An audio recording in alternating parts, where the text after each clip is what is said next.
اچھا اس کے بعد اگلا جو مستحب ہے وہ ہے بچے کی پیدائش کا ولیمہ کیا جائے. اچھا یہ پہلے دن سے لے کر 7ویں دن کے درمیان کبھی بھی ہو جائے, بہتر ہے کہ 7ویں دن ہو. اچھا ورنہ بعد میں اس ولیمے کا ثواب نہیں ملے گا. مثلا 2 ہفتے بعد اگر کر رہے ہیں تو اس کا پھر زیادہ عرصہ جو گزر جائے گا تو پھر اس کا, اور اس میں ضروری بھی نہیں کہ اتنی بڑی تعداد ہال یا لان وغیرہ میں رکھا جائے. رشتہ دار, قریبی رشتہ دار 10 بھی جمع ہو جائیں تو بس یہ ولیمہ اس کا استحباب ہو جائے گا. کہ جتنے بھی مستحبات ہیں دیکھیے بچے کی پیدائش کے 7ویں روز کے ہی 4 مستحبات ہیں. یعنی مثلا اس میں بچے کا سر منڈوانا ہے, اور مثلا کان میں سوراخ کرنا ہے, اگر لڑکا ہے تو ختنہ ہے, اور عقیقہ تو دونوں ہی کے لیے ہوتا ہے. تو یہ 4 تو یہ 7ویں روز ہی کے مستحبات ہیں. اس میں خاص طور پر جو سر منڈوانے والا ہے یہ 7ویں روز انجام پانا اس کا مستحب ہے. پورا سر منڈوایا جائے, اور اس میں مکروہ ہے کہ کوئی چوٹی سی چھوڑی جائے. یہ پتہ نہیں شاید کسی جگہ معاشرے کے اندر کہیں رائج ہے کہ باقاعدہ مسائل فقہ کی کتابوں میں چیز آئی ہے, واللہ عالم یہ کہاں سے آئی ہے کہ بہرحال. اور اس کے بعد جتنے بھی بال ہوں ان کا وزن کے اعتبار سے سونا یا چاندی راہ خدا میں صدقہ کی جائے. اس کے برابر پیسے بھی دیے جا سکتے ہیں, ایکویویلنٹ جو بھی اس کے ہوں پیسے وہ بھی دیے جا سکتے ہیں. البتہ زیادہ ثواب سونا یا چاندی وزن کے برابر صدقہ کرنے کا ثواب زیادہ ہے. اچھا بعض علماء نے بچے کے سر پر زعفران ملنے کا بھی تذکرہ کیا. البتہ علماء فرماتے ہیں اس کا استحباب بھی ہمارے نزدیک ثابت نہیں ہے. تو زعفران کو اس طرح سے پانی میں گھول کے اس کے سر کے اوپر جو ہے وہ ملا جائے. علماء کہتے ہیں لیکن اس کا استحباب ثابت نہیں ہے. رجائے مطلوبیت کی نیت سے بچے کے سر پر زعفران ملا جائے. اب اس کے کیا اثرات ہوں گے ویسے یہ کیونکہ زعفران کی کچھ الگ سے بھی ایسی چیزیں ہیں اس کے اندر اثرات پائے جاتے ہیں جو انشاءاللہ کبھی اور اس کو ذکر کریں گے. اچھا اب بس ایک آخری آج اور بیان ہو جائے, اور وہ ہے بچے کا عقیقہ کروانا. عقیقہ, اچھا لوگ عام طور پہ سوچتے ہیں کہ عقیقہ اور بالوں کو منڈوانا یہ لازم و ملزوم ہے, لیکن یہ لازم و ملزوم نہیں ہے, 2 الگ الگ مستحبات. اگر کسی شخص کا دیکھیے عقیقہ نہیں ہو سکا 7ویں روز تو اس کے بعد تک بھی عقیقہ مستحب رہے گا, کہ 20 سال بعد بھی اگر اپنا عقیقہ کروائے گا تو مستحب ہے. لیکن 7واں روز اگر نکل گیا اور بچے کے بال نہیں مونڈے گئے تو اس کے بعد یہ ثواب ہاتھ سے نکل گیا. اب یہ اس کے بعد کبھی بھی عقیقہ یہ شخص کروائے گا بڑا ہونے کے بعد بھی تو اس کا کوئی اس کو کتنے ہی بڑا ہونے کے بعد, عام طور پر لوگ کہتے ہیں کہ بھئی اب ہمارا تو عقیقہ نہیں ہوا تھا, اب ہم عقیقہ کروا رہے ہیں 50-55 سال کی عمر میں تو ابھی بھی گنجے ہونا پڑے گا. نہیں, وہ گنجے ہونے کا آپ کو ثواب نہیں. تو 7ویں روز کا مستحب ہے صرف سر کے بال اتروانا. اس کے بعد وہ 7ویں روز سے 8واں روز شروع ہو گیا تو بالوں کا اتروانے کا استحباب ہاتھ سے نکل گیا. البتہ عقیقہ مستحب جو ہے وہ پھر بھی رہے گا, اور اس کا جو ہے وہ ثواب اور فائدے اپنی جگہ کے اوپر ویسے ہی ویسے برقرار رہیں گے. اچھا اس کے بعد مستحب ہے کہ 7ویں روز بچے کا عقیقہ ہو جائے. دیکھیے ان سب چیزوں کی اہمیت ہے, ابھی آگے چل کے آپ دیکھتے جا رہے ہیں کہ ہر چیز اپنے اثرات بچے کی تربیت میں رکھ رہی ہے. 7ویں روز کرانا مستحب ہے, البتہ پہلے دن سے 7ویں دن تک کبھی بھی بچے کا عقیقہ ہو سکتا ہے, لیکن زیادہ ثواب ہے کہ 7ویں روز.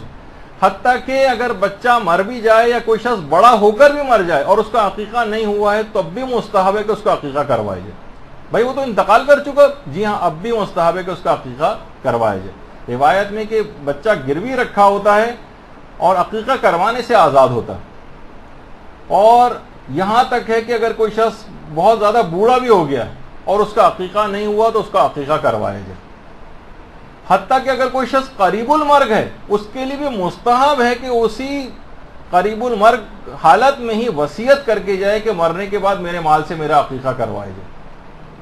قریب المرگ شخص بھی, تو اس کا مطلب ہے کہ عقیقہ بہت زیادہ انسان کی دنیا اور آخرت دونوں ہی کے لیے اتنا کارآمد ہے. حتیٰ کہ وہ افراد کے جو کہ بہت زیادہ پریشانیوں میں مبتلا ہو جاتے ہیں ان کو غور کرنا چاہیے کہ ان کا عقیقہ ہوا یا نہیں ہوا. اگر کوئی شخص امام کے پاس آتا تھا اور آ کر بہت زیادہ اپنی پریشانیوں کی شکایت کرتا تھا تو امام اس سے پوچھتے تھے کہ تم غور و فکر کرو کہ تمہارا عقیقہ ہوا ہے یا نہیں ہوا ہے. علماء یہ بھی فرماتے ہیں خاص طور پہ وہ بچے جو بہت زیادہ بیمار رہتے ہیں, ان کا عقیقہ کروائے جائیں. بعض اوقات عقیقے کے اندر یہ ہوتا ہے، اب تو تھوڑا سا رائج ہو گیا، لیکن پہلے ہوتا تھا کہ عقیقہ پتہ نہیں ہوا ہے نہیں ہوا، یہ لاپرواہی ہو گئی ہے، تو وہ بچے کے جو زیادہ بیمار رہتے ہیں ان کا عقیقہ کروایا جائے اگر نہیں ہوا ہے. ایسے بچے کے جن کو چوٹیں بہت زیادہ لگتی ہیں ان کے متعلق بھی یہ ہے کہ عقیقے میں غور و فکر کی جائے اور عقیقہ کروایا جائے. یا وہ بچے جو سوتے سوتے ڈر جاتے ہیں، نائٹ ٹیررز جن کو ہوتے ہیں، ان کے بھی عقیقے کے متعلق غور و فکر کی جائے. کیونکہ دیکھیے یہ جو عقیقہ ہے یہ جسمانی تربیت بھی یہ عقیقہ کرواتا ہے، یہ بیماریوں سے بچاتا ہے، شیطان سے حفاظت کرتا ہے. البتہ اس کے اندر یہ نہیں چلے گا جیسے کہ عام طور پہ لوگ کہتے ہیں کہ قربانی کے وجہ ہم پیسے دے دیں کسی غریب کو. یہ آج کل چیز بہت ٹرینڈ عام ہوتا جا رہا ہے. کہتے ہیں بھائی کوئی مستحق ہمارے سامنے ہے تو ہم بکرے کی قیمت کے برابر اگر اس مستحق کو پیسے دے دیں، یا زیادہ بہتر نہیں کہ بکرے کے گلے کے اوپر چھری چلائیں. تو دیکھیے بقرہ عید کی قربانی میں پیسے کفایت کرتے ہیں، یعنی آپ قربانی اگر نہ کریں اور مستحق کو پیسے دے دیں تو اس کے اندر یہ چیز جائز ہے، صحیح ہے کرنا. لیکن عقیقے کے اندر روایت کے اندر ہے کہ عقیقے میں جانور کا خون خدا بہتے دیکھنا پسند کرتا ہے، اس کا خون بہنا چاہیے، یعنی کچھ ایسے اثرات ہیں. تو عقیقے میں پیسے نہیں چلیں گے، پیسے دینا، بلکہ جانور ہی کو ذبح کروانا پڑے گا. اچھا عام طور پر یہ بھی کہا جاتا ہے کہ جناب لڑکے کے لیے جو ہے وہ بکرا اور لڑکی کے لیے بکری ہونے چاہیے. نہیں، یہ بھی کوئی ضروری نہیں ہے، الٹا بھی ہو سکتا ہے، لڑکے کے لیے بکری کروائیں اور لڑکی کے لیے بکرا ذبح کروائیں، اس میں کوئی ایسی پابندی نہیں. بہت سے کہتے ہیں کہ لڑکے کے لیے 2 جانور ذبح ہوں اور لڑکی کے لیے 1 جانور ذبح ہو. نہیں، ایسا بھی کوئی مسئلہ نہیں ہے، دونوں کے لیے ایک ہی جانور ذبح کرنے کا حکم ہے، لیکن کوئی کتنے بھی جانور ذبح کروانا چاہے اس میں بھی کوئی حرج نہیں. اچھا کون سا جانور ذبح کیا جائے؟ کیا مرغی ذبح کرنے سے کام چل جائے گا؟ جواب ہے کہ جی نہیں. انعام ثلاثہ میں سے ہونا چاہیے، یعنی اونٹ ہو یا گائے بھینس بیل وغیرہ ہو، یا مثلا بھیڑ بکری دمبا ہو.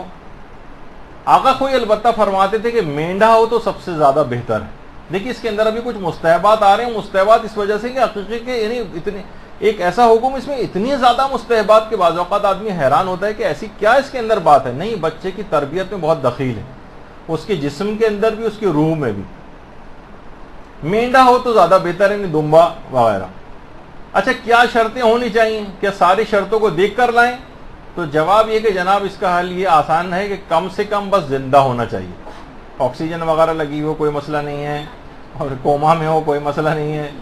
البتہ جسم میں تھوڑی سی حرکت ہونی چاہیے اس کے ذبح کرتے ہوئے تو چل جائے گا. یعنی وہ شرائط جو حج کی قربانی میں ہوتی ہیں وہ عقیقے کے جانور میں نہیں. باقاعدہ روایت کے اندر بھی یہ بات آئی ہے اور امام نے اس کی اجازت دی. اور حتیٰ کہ عیب دار بھی جو جانور ہے وہ بھی چل جائے گا.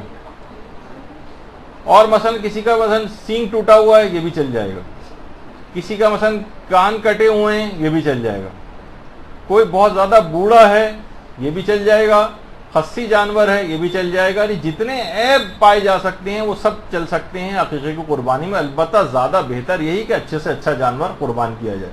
لیکن حج کی قربانی کے اندر اصل میں جو احکام ہیں وہ عقیقے کی قربانی میں نہیں. اچھا عمر کی کوئی قید نہیں ہے، ورنہ عام طور پہ حج کی قربانی میں ہوتا ہے کہ جناب اونٹ ہے تو 5 سال کا ہونا چاہیے، اور گائے بھینس بیل ہے تو 2 سال کا ہو، اور بھیڑ ہے تو مثلا 7 مہینے کی عمر ہو، اور بکرا و بکری ہے تو 1 سال کی عمر ہو. اس میں عمر کی کوئی قید نہیں، اور کتنا بھی بوڑھا ہو وہ چل جائے گا، اس میں کوئی حرج نہیں. البتہ زیادہ ثواب یہ ہے کہ سمین ہونا چاہیے، یعنی موٹا ہو تو سب سے زیادہ بہتر ہے. جتنا زیادہ موٹا ہوگا اتنا ہی ثواب زیادہ ملے گا، گوشت بھی زیادہ ملے گا یقیناً. اچھا اب ایک خاص دعا ہے جو تحفۃ العوام کے اندر باقاعدہ عقیقے کے موقع پر جو ہے وہ پڑھی جاتی ہے. اچھا اس کے الگ الگ ورژنس ہیں، 2-3 الگ الگ ٹائپ کی دعائیں ہیں، وہ سب بھی پڑھی جا سکتی ہیں اور کوئی سی ایک دعا بھی پڑھی جا سکتی ہے. تو کہ مثلا پروردگار اس جانور کا گوشت میرے بچے کے گوشت کے بدلے میں، اور اس جانور کا خون میرے بچے کے خون کے بدلے میں، اور اس جانور کے بال میرے بچے کے بال کے بدلے میں، اور جانور کی ہڈیاں میرے بچے کی ہڈیوں کے بدلے میں، یعنی میں اس کو قربان کر رہا ہوں. پروردگار میں جانور کے ان اعضاء کے بدلے اپنے بچے کے اعضاء کی سلامتی چاہتا ہوں. یعنی ایک لحاظ سے آپ نا بیمہ کر رہے ہیں اس کا جسمانی بیمہ بچے کا، یعنی بچے کے جسم کے ہر حصے کو آپ محفوظ کریں جو کہ جسمانی تربیت کا ایک تقاضا ہے، اور عقیقے کو جب بھی جسمانی تربیت کے لحاظ سے سمجھا گیا ہے. تو اچھا دیکھیے اب جتنے بھی مستحبات عقیقہ ہیں یعنی اتنے زیادہ ہیں کہ جتنے ان کا خیال کرتے جائیں گے بچہ اتنا ہی زیادہ محفوظ ہوتا چلا جائے گا. مثلا مستحبات میں سے کہ جانور کو ذبح کرنے کے بعد بند سے جدا کیا جائے، ہڈیاں نہ توڑی جائیں. یا مثلا پرانے علماء کچھ کہتے تھے، موجودہ علماء تو اس کو نہیں مانتے ہیں کہ اس کے بعد جانور کی جو ہڈیاں سفید کپڑے میں لپیٹ کر دفن کی جائیں. فقہا فرماتے ہیں کہ اس کی کوئی دلیل ہمارے پاس نہیں، البتہ کچھ پرانے فقہا نے اس کو لکھا ہے. اور امام خمینی فرماتے تھے کہ کوئی تاکیدی حکم نہیں اور ثابت نہیں ہے اتنا. اچھا گوشت کی تقسیم کیسے کی جائے؟ گوشت کی تقسیم تو دیکھیے اس میں علماء فرماتے ہیں ران جو ہے وہ قابلہ کو دیں. قابلہ کون ہے؟ یعنی وہ عورت کہ جو یا تو لیڈی ڈاکٹر تھی یا مڈ وائف تھی یا کوئی بھی گھر کی عورت تھی جس نے ڈیلیوری میں ہیلپ کی ہے بچے کی. بہتر تو یہ ہے کہ 1/4 دیا جائے، گوشت کا 1/4 حصہ قابلہ کا ہے.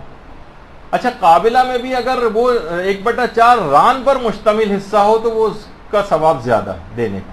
لیکن مثلا بچہ بڑا ہو گیا ہے، اب یہ 50 سال میں اب کر رہا ہے، وہ لیڈی ڈاکٹر کہاں سے لے کر آیا، وہ 80-90 سال کی ہو گئی ہوگی، انتقال کر گئی ہوگی، یا مثلا وہ مل ہی نہیں رہی ہے، یا مثلا وہ لینے میں توہین سمجھ رہی ہے، یا وہ سب سوچ رہی کہ یہ کیا ہو رہا ہے، میں تو گوشت نہیں لیتی اس طرح سے. یا مثلا قابلہ بہت سے ایسے بھی ہوتے ہیں جو غیر مسلم ہے، غیر مسلم لیڈی ڈاکٹر نے مثلا ڈیلیوری کرائی تھی یا مڈ وائف نے ایسی ڈیلیوری کروائی تھی، تو پھر غیر مسلم کو دینے میں اتنی تاکید نہیں ہے. دیا ابھی بھی جا سکتا ہے اس کو گوشت، لیکن تاکید نہیں. تو پھر کیا کرے اس میں 1/4 کا جو کہ قابلہ کو دینا تھا. اب اگر قابلہ نہیں مل رہی ہے یا وہ لینے سے انکار کر رہی ہے یا توہین سمجھ رہی ہے تو پھر یہ 1/4 حصہ جو ہے یہ ماں کے پاس آئے گا، اور ماں کے لیے بہتر ہے کہ اس حصے کو صدقہ کر دے یا جو مرضی آئے کرے. اور جو باقی ریمیننگ 3/4 بچا ہے وہ مومنین میں تقسیم کیا جائے. اچھا مومنین میں تقسیم کیسے کیا جائے؟ کیا گوشت پکا کر تقسیم کریں یا کچا تقسیم کریں؟ یہ آپ کی مرضی. البتہ زیادہ ثواب یہ ہے کہ پکوا کر تقسیم کیا جائے، اور زیادہ بہتر ہے کہ اس عقیقے کے گوشت سے بچے کی پیدائش، اسی عقیقے کے گوشت سے بچے کی پیدائش کا ولیمہ بھی کیا جائے. اچھا کتنے افراد ہوں وہ تو ہم نے ابھی آپ کو بتا دیا کہ 10 افراد بھی ہوں تو بہت کافی ہے، قریبی رشتہ دار. اس میں اچھا یہ جو عقیقے کا ولیمہ اس میں غریبوں کو بلانے کی تاکید نہیں، شادی کے ولیمے میں غریب رشتہ داروں کو بلانے کی تاکید ہے. اس میں پیٹ بھرے اغنیاء قریبی رشتہ دار ان کو بھی بلا کر اور عقیقے کا ثواب لیا جا سکتا ہے. اور زیادہ ثواب اس میں ہے کہ اسے پکوا کر تقسیم کیا جائے. دوپہر کے 3:30 بجے آپ کو تصویر نہیں دکھانی چاہیے تھی، لیکن بہرحال پکوا کر تقسیم کرنے کا ثواب زیادہ ہے. آقا کوئی فرماتے تھے کہ بہتر ہے کہ اس کو پانی اور نمک میں پکایا جائے. البتہ امام خمینی فرماتے تھے کہ اس استحباب کی دلیل مجھے نہیں پتہ چل سکی یہ کیا ہے، لیکن بہرحال اس کو پکوا کر پانی اور نمک میں، لیکن عام طور پر پانی اور نمک میں تو پکتا ہی ہے، ٹھیک ہے، اور چیزیں بھی اس میں ڈال دی جاتی ہیں بعد میں. اور پھر اس کے بعد مومنین کو دعوت دیں. اس عقیقے کی دعوت کو قبول کرنا بھی مستحب ہے. اس میں ایک اشارہ یہ بھی پایا جاتا ہے کہ عقیقے کا جو گوشت ہے یہ صدقہ نہیں، اور اگر یہ صدقہ ہو بھی اول تو نہیں، لیکن اگر یہ ہوتا تب بھی اس کو کھانے کی اجازت ہے، کیونکہ عقیقہ کوئی واجب صدقات میں سے نہیں ہے، اور سید صرف غیر سید کے واجب صدقات نہیں لے سکتا، زکوٰۃ فطرہ وغیرہ اور مستحب صدقات، یا مثلا عقیقہ تو خیر صدقہ نہیں، اس کو بالکل کھانے کی سادات کو اجازت ہے، غیر سید کا عقیقہ بھی. اچھا اب کون کون سے گھر والے اس کو نہیں کھا سکتے؟ عقیقہ کا گوشت کون نہیں کھا سکتا؟ علماء فرماتے ہیں جیسے آغا سستانی وغیرہ بھی کہ باپ اور اس کے واجب النفقہ جتنے بھی افراد ہیں ان کے لیے مکروہ ہے. جائز تو ہے، کھا سکتے ہیں، باپ بھی کھا سکتا ہے، ماں بھی کھا سکتی ہے، لیکن کہنے کہ مکروہ ہے ماں باپ کے لیے، اور جو باپ کے واجب النفقہ ہیں ان کے لیے، جو باپ کے اوپر ڈیپینڈنٹ ہیں، باپ جن کی کفالت کرتا ہے، وہ لوگ اس گوشت کو نہ کھائیں. البتہ جو اولادیں بہت سی ایسی بھی ہو سکتی ہیں باپ کی کہ جو مثلا بیٹے بڑے ہو گئے، خود کما رہے ہیں، خود کفیل ہو گئے، انڈیپینڈنٹ ہو گئے، ان کے لیے بھی کراہیت نہیں، ان کے لیے مکروہ نہیں ہے، اگرچہ وہ بھائی ہیں یا بہن کماتی ہے، اب وہ انڈیپینڈنٹ ہو گئی ہے، اس کے لیے بھی کراہیت ختم ہو گئی. اب باپ کی کفالت میں یہ لوگ نہیں رہے، لیکن جو باپ کی کفالت میں ان کے لیے مکروہ. اچھا کیا یہ عقیقہ کا گوشت خود کھا سکتا ہے؟ ظاہر چھوٹا بچہ 7ویں روز تو اپنے عقیقے کا گوشت نہیں کھائے گا، لیکن مثلا نہیں کہ بڑا ہو گیا بعد میں عقیقہ کروا رہا ہے تو کوئی شخص خود اپنے عقیقے کا گوشت کھا سکتا ہے. جواب ہے کہ مکروہ ہے، حرام نہیں، کھا پھر بھی سکتا ہے، لیکن مکروہ ہے، بہتر ہے کہ نہ کھائے. اچھا اب جہاں پر یہ اچھا ایک بات ہاں اور بتا دیجیے، جو جن کی تقلید ہو رہی ہے آج کل، میں آیت اللہ خود یہ فرماتے تھے کہ احتیاط واجب کی بنا پر ماں گوشت نہیں کھا سکتی عقیقے کا بچے کی، ماں نہ کھائے، احتیاط واجب ہے، لیکن رجوع وجوع کر کے ان کے بھی مقلدین کھا سکتے ہیں. اچھا جہاں یہ مکروہ کا قرار دیا گیا عقیقے کا گوشت کھانا ان افراد کے لیے، وہاں اس سے مراد باقاعدہ گوشت ہے. یہ گوشت اگر کسی سالن میں پکا ہوا تو اس کا شوربہ مثلا روٹی سے کھا سکتے ہیں. گوشت نہیں کھائیں، وہ کراہیت ہے، لیکن یہ شوربہ کھا سکتے ہیں. بریانی پکی ہوئی ہے اس کے چاول کھا سکتے ہیں. بریانی پکی ہوئی ہے اس کے چاول کھا سکتے ہیں، گوشت کو چھوڑ دیں. اچھا ایک بات اس کے اندر اور بتا دی جائے کہ عقیقے میں تداخل کا حکم بھی چلتا ہے. یعنی اگر بقرعید کی کوئی شخص قربانی کر رہا ہے تو عقیقہ اس میں جمع ہو سکتا ہے. لیکن کیا ایسا ہو سکتا ہے کہ مثلا بکرا تو باپ اپنے قربانی کے لیے لایا ہے بقرعید میں کہ چلو قربانی میری طرف سے ہو جائے گی اور میں اس بچے کا عقیقہ بھی کر دوں گا اسی میں نیت کر کے؟ تو جواب ہے کہ نہیں، یہ نہیں چلے گا. قربانی جس کی طرف سے ہوگی عقیقہ بھی اسی کا ہوگا. یہ نہیں ہو سکتا کہ کہیں پہ نگاہیں کہیں پہ نشان، وہ والا معاملہ نہیں ہونا چاہیے کہ مثلا بکرا یہ جو ہے کسی اور کے لیے لائے گئے قربانی کے لیے، اس میں آپ کسی اور کی نیت بھی کر رہے ہیں، یہ نہیں چلے گا. تو جس کا عقیقہ ہو، جس کی قربانی ہو، اسی کی طرف سے عقیقہ بھی ہوگا. اچھا کیا عقیقے میں کئی جانور ذبح کر سکتے ہیں؟ جواب ہے کہ جی ہاں کر تو سکتے ہیں، لیکن ایک کافی ہے. لیکن کئی جانور بھی ذبح کرنا چاہیں تو بالکل کر سکتے ہیں، کیونکہ امام زمانہ علیہ الصلوۃ والسلام کے عقیقے میں صلی اللہ علیہ وسلم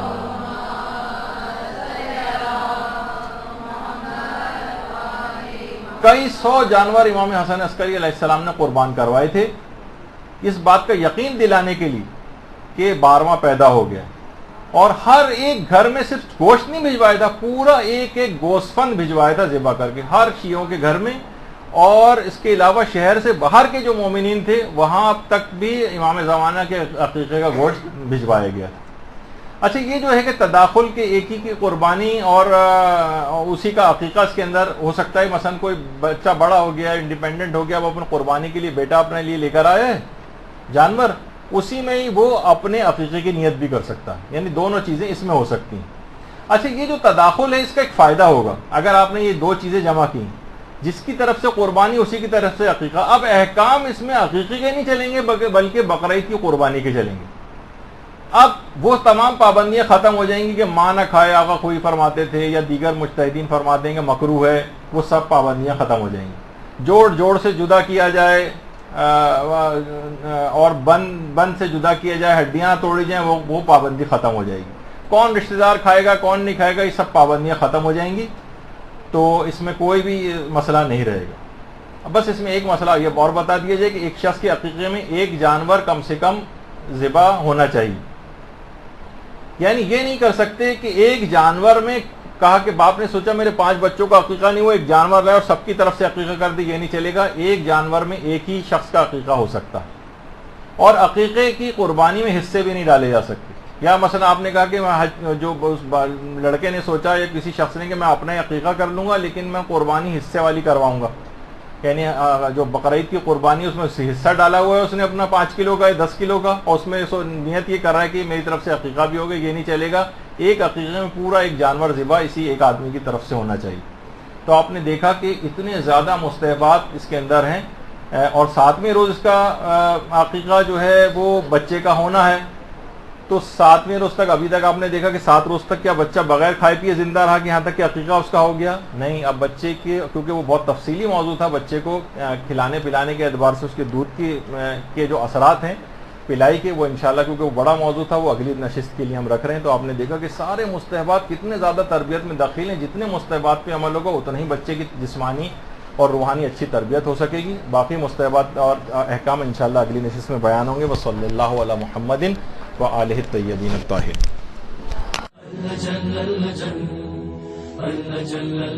یا مولا